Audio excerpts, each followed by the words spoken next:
Bayangkan bagaimana orang yang kita cintai, bagaimana orang yang kita sayangi. Kalau kita memiliki orang yang paling kita sayangi, kita melihat apakah kita tega melihat mereka, kaki mereka kepanasan, menginjak batu, menginjak pasir. Masya Allah, perjuangan Rasulullah SAW bukan buat beliau, tapi buat kita semua sebagai umat Nabi Muhammad SAW. Kemudian juga beliau tibalah perjalanan tersebut dari malam Jumat, beliau berangkat di Bosor, kemudian berangkat lagi waktunya seminggu. Beliau datang malam Kamis, itu sudah ada di daerah Quba.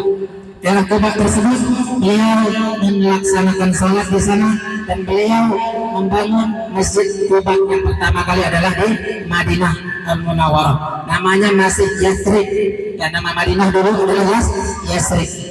Itu namanya Masjid Quba pertama yang dibangun oleh Nabi Muhammad SAW. Beliau sholat di situ berjamaah dengan sahabat tersebut. Kemudian setelah itu beliau berangkat daerah Taslim kalau nggak salah. Di situ ada namanya Masjid Al-Jum'ah. Beliau sampailah pada itu hari Jumat, beliau melaksanakan sholat Jumat bersama. Disitulah di Madinah tersebut ada namanya Masjid Jum'ah. Nah, itu masjid yang pertama kali sholat Jumat di situ. Kemudian Rasulullah SAW, orang-orang di Madinah menawarkan untuk tempat tinggal beliau. Kemudian Rasulullah SAW membiarkan untuk ontanya berjalan. Di mana onta tersebut berhenti, maka di situlah beliau akan berhenti.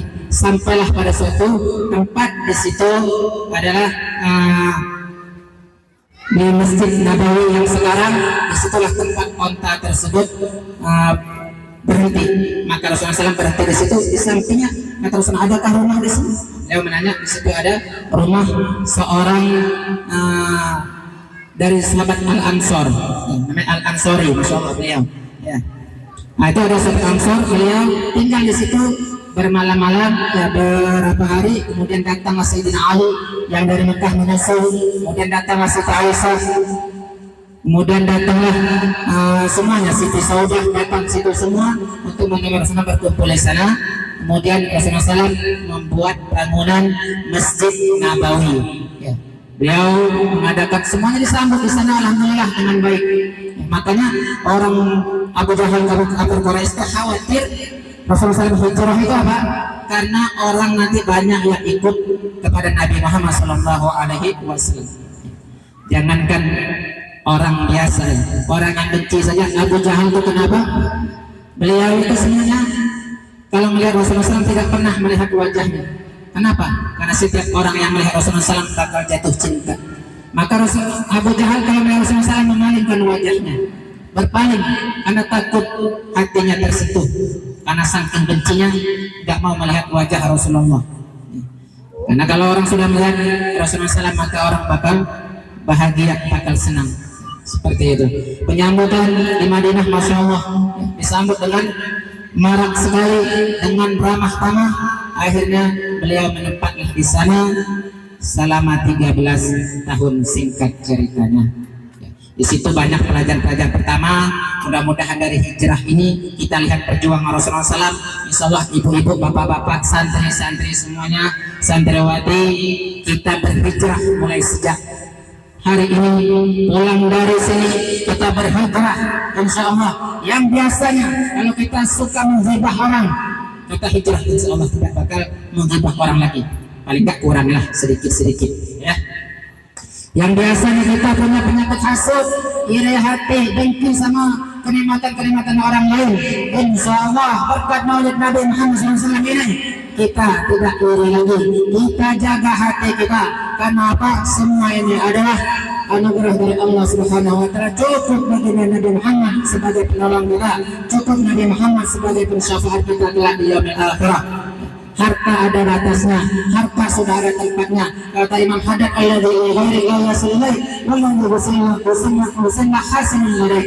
jatah orang gak bakal kamu dapatkan, yang jatah kalian pasti akan datang sebelum umur itu datang. Jadi la yudrahamu maka terjatuh, kata Imam Haddad. Nggak perlu kita susah-susah mikir, semua sudah ada takdirnya. Ya. Yang kaya itu juga dari Allah, sama Tuhannya juga sama kita. Satu yang ngasih itu ya sama, kita dikasih segitu, mungkin kita tidak sanggup dikasih yang lebih dari itu. Semuanya adalah anugerah dan nikmat, kita ambil hikmahnya dari Allah Subhanahu wa Ta'ala. Insya Allah kita berhijrah, amin ya rabbal alamin. Semua lapar sama ya, insya Allah ya. Kemudian di dalam Madinah, di kota Madinah, selama di kota Madinah ada beberapa yang perlu kita pelajari sedikit. Saya ingin kita semua pulang dari sini bisa mengambil hikmah, mengambil pelajaran. Di antaranya adalah ketika perang Badar itu ada satu pesan buat kita dari baginda Nabi Muhammad SAW. Ketika sahabat semua pulang dari perang Badar, maka Rasulullah SAW mengatakan, raja'tum min jihadil asghar ila jihadil akbar. Itu pesan Masya Allah yang perlu kita amati, perlu kita hayati. Kenapa? Kata sahabat, apakah masih ada perang yang lebih besar dari perang Badar? Orang 300 lawan 3000. Bandingkan, berani nggak? Ibu-ibu berani?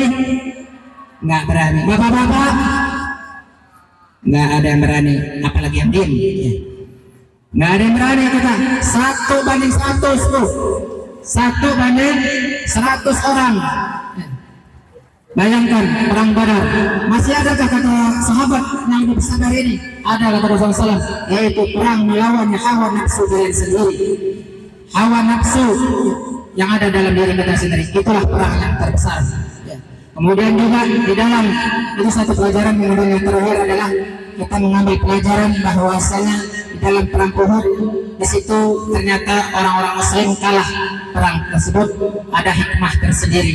Artinya setiap peperangan tidak selamanya kita menang ya. Artinya kalau menang terus nggak ada spesialnya dong. Nah, di situ ada usaha, ada kesabaran bagi para sahabat. Makanya Rasulullah SAW selalu mengingatkan kepada sahabat, sabarlah wahai para sahabat dalam kekalahan tersebut. Kemudian juga yang tidak kalah penting adalah kepercayaan kepada baginda Nabi Muhammad SAW. Di antaranya kita harus percaya dengan hadis, dengan apa yang disampaikan Rasulullah SAW, baik itu tentang neraka, tentang siksaan, tentang ancaman, tentang nikmat-nikmat di surga. Wajib bagi kita untuk percaya kepada yang disampaikan Rasulullah SAW. Sudah terbukti di dalam perang Uhud, ketika Rasulullah SAW menyampaikan kepada para sahabat, wahai sahabatku, apapun yang terjadi janganlah turun dari gunung tersebut, dari gunung Uhud. Namanya Jabal Romah. Ya, ibu-ibu bapak kalau mau tahu, sekarang kalau kita haji ya di sana ada namanya Jabal Uhud. Tapi la'ala shawab itu bukan Jabal Uhud sebenarnya. Jabal Uhud itu masih jauh di sebelah seberangan sana. Ya, tempat Rasulullah SAW lari, di situ ada tempat Rasulullah SAW menyentuh. Kalau dulu ada bekas tangan beliau, wangi. Tapi sekarang sama orang-orang Wahabi sudah dihapus, dikasih peliharaan kambing segala macam supaya hilang bau-bau tersebut. Asal-asal Rasulullah SAW sudah hilang di sana. Sekarang yang disebut kalau orang-orang foto di Jabal Uhud itu namanya Jabal Romah ya, bukan Jabal Uhud, Jabal Romah namanya. Itu ketika orang-orang Muslim tidak percaya kepada Rasulullah SAW, ketika Rasulullah jangan apa menyampaikan jangan turun apapun yang terjadi. Tapi ketika sahabat di atas melihat harta berlimpahan di bawah, Muslim sudah menang, maka mereka tidak ingat pesan Rasulullah SAW, turun ke bawah. Maka ketika turun ke bawah, maka Khalid bin Walid punya strategi perang terhebat. Beliau masih kafir pada waktu itu, pasang strategi berangkat dari atas, serang orang Muslim dari atas ke bawah, hancur putar-putar orang Muslim di situ. Nah, akibat tidak percaya dengan baginda Nabi Muhammad SAW. Jadi kalau kita ingin selamat dunia akhirat, maka kita harus percaya dengan Nabi Muhammad SAW. Allahumma sholli ala Muhammad. Kurang lebihnya demikianlah yang bisa saya sampaikan. Insya Allah menambah kecintaan kita kepada baginda Nabi Muhammad SAW. Punya pengaruh, punya asar di dalam hati kita, dalam diri kita, punya pengaruh yang besar untuk menambah kecintaan kita, menambah semangat kita untuk melaksanakan sunnah-sunnah baginda Nabi Muhammad SAW, berbuat baik untuk memperjuangkan bendera atas nama baginda Nabi Muhammad SAW. Kurang lebihnya saya minta dibukakan pintu maaf yang selebar-lebarnya. Wabillahi taufiq wal hidayah. Assalamualaikum warahmatullahi wabarakatuh.